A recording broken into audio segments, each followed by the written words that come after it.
September 15 Tamil cinema வரலாறுலேயே ஒரு மாபெரும் நிகழ்வு. என்ன? ஐ படத்தோட இசை வெளியீட்டு விழா. நேரு அவர்கள் மட்டும்தான் வரல. நேரு ஸ்டேடியம்ல மொத்த நட்சத்திர பட்டாளமும் பொட்டி கடந்தாங்க. இப்படி ஒரு ஆடியோ லான்ச் யாருமே பார்த்துருக்கூடாது. கிரௌடு மெர்சலாயிரணும் அப்படின்னு ஆஸ்கர் சார் சொன்ன உடனே அனிருத்தை கூப்பிட்டு மெர்சலாயிட்டன் பாடலை பாட வைக்கிறாங்க.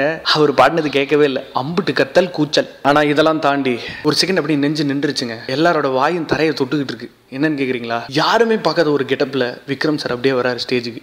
என்னோட நீ இருந்தால் பாடலுக்கு சினிமாவில் நடிச்சு காட்டிடலாங்க. ஆனால் அவ்வளோ பேருக்கு முன்னாடி அப்படியே ரியலாக பர்ஃபார்ம் பண்ணி காட்டினார் பாருங்க, சிங்கிள் டேக்கில்.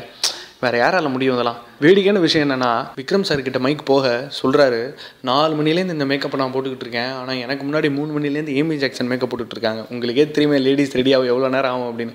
சரிங்க, ஊருப்பட்டு ரூபா செலவு பண்ணி அர்னால்ட் ஸ்வாஸ்நேகர் அவர்களை கூப்பிட்டு வந்திருக்காங்கல்ல, அவர் எப்போ மேடைக்கு வருவார்? டெர்மினேட்டர் மியூசிக் ஆன் பண்ண உடனே அர்னால்டு அப்படியே வராரு பாருங்க ஸ்டேஜுக்கு. கர்ப்பிணி பெண்கள், ஹார்ட் பேஷன்ஸ் இருந்திருந்தாங்கன்னா கண்டிப்பாக பிரச்சனை தான். அர்னால்ட் சார் கிட்ட மைக்கை கொடுத்த உடனே அவர் என்ன சொல்றாருன்னா, சங்கர் படத்தில் நிறைய பாடி பில்டிங் வருது, அடுத்த படத்தில் நமக்கு கொஞ்சம் வாய்ப்பு தரலாமே. அவருக்கு இந்தியா ரொம்ப பிடிச்சிருக்கான், அடிக்கடி வருவாராமா. நம்ம ரஹ்மான் சார் பற்றி தான் உங்களுக்கே தெரியுமே. ஆஸ்கரை கீரை கட்டு மாதிரி தூக்கிட்டு வந்தாலும் எல்லா புகழும் இறைவனுக்கு என்ன சொல்லுவார். ஆனால் அவரே ஐ பாடல்கள் கேளுங்க, இது ரொம்ப வித்தியாசமாக அமைஞ்சிருக்கு அப்படின்னு சொல்லியிருக்காரு. கண்ணா, இந்த இசை வெளியீட்டு விழாலாம் ஒரு பக்கம் நடக்கட்டும்.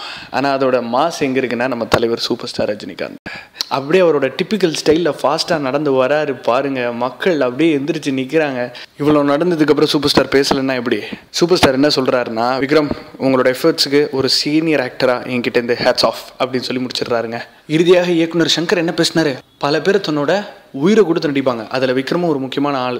ஆனால் உடலை இப்படி வருத்திக்கிட்டு ஒரு படத்துக்காக எஃபர்ட் எடுத்த ஆர்டிஸ்ட் விக்ரம் தான். படத்தோட மேக்கிங் வீடியோ ஒன்று காட்டுறாங்க. அதில் விக்ரம் சார் பயங்கரமாக வெயிட்டை குறைச்சிருக்காரு. ஏன் விக்ரம் சார் இப்படிலாம் கஷ்டப்படுறீங்க அப்படின்னு கேட்டால் அவர் சிரிச்சுக்கிட்டே என்ன தெரியுமா சொல்கிறாரு, சில பேருக்கு ட்ரீம் ரோல் அப்படின்னு ஒன்று இருக்கும், ஆனால் இப்படி ஒரு ரோல் என் ட்ரீமில் கூட வந்ததில்லை, இதுக்காக பசி என்னங்க, எதை வேணால் கொடுக்கலாம். ஸோ இறுதியாக கடைசியாக நான் என்ன சொல்கிறேன்னா, எல்லாரும் இனிமேல்ட்டு ஓ போடக்கூடாது. அதை ஏற்கனவே ஜெமினியில் விக்ரம் சார் பண்ணிட்டாரு. இப்போ எல்லாரும் ஐ போடுங்க.